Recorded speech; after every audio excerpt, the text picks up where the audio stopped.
سەلامەتی و چارەنووسی مامۆستا بەدەل و هاوڕێکانی دەخەینە ئەستۆی دەسەڵاتدارانی ئەو دەڤەرە و هاوکات داوا و بانگەواز ئاراستەی خەڵکی بە شەرەفی هەموو شار و ناوچەکانی کوردستانەکەین کە بۆ کۆتایی هێنان بەستەم و بێدادی و گەندەڵی و خیانەت بێنە دەنگ و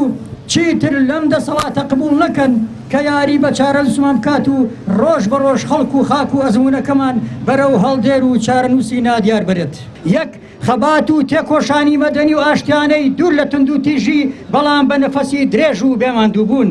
دوو حیزب و ئایدۆلۆژیا لەم سەنگەرەدا جێگەی نابێتەوە هەر کەس و لایەن و حیزبێک پشتیوانی لەم خەباتە بکات جێگای ڕێز و تەقدیرە بەڵام گەل لەسەر و هەموو حیزب و ڕێکخرا و ئایدۆلۆژیایەکەوەیە.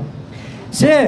پێشمەرگە پۆلیس ئاسایش و تەواوی هێزە ئەمنی و سەربازیەکان بە برا و پشتیوان و هاوکاری خۆمان دەزانین و شۆڕشی ئێمە تەنها بۆ کۆتایی هێنانە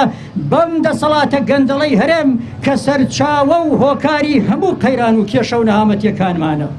چوار مڵک و سامانی ئەم هەرێمە هەر لە سەرلەیەکی شارەوانیەوە تا دام و دەستگا و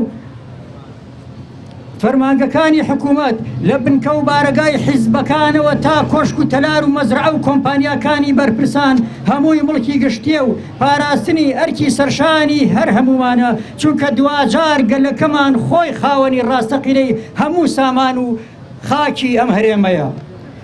لە کۆتاییدا هیوای سەرکەوتن بۆ گەلەکەمان و کۆتایی هێنان بە دەسەڵاتێک کە سەرچاوی هەموو گرفت و قەیرانەکانە دەخوازین بەردەوام و خۆڕاگر و سەرکەوتوو بن کۆمەڵێک چالاگوان و مامۆستا و فەرمانبەر و هاوڵاتی لە پارێزگای هەڵەبجە 29 ئایاری 2020.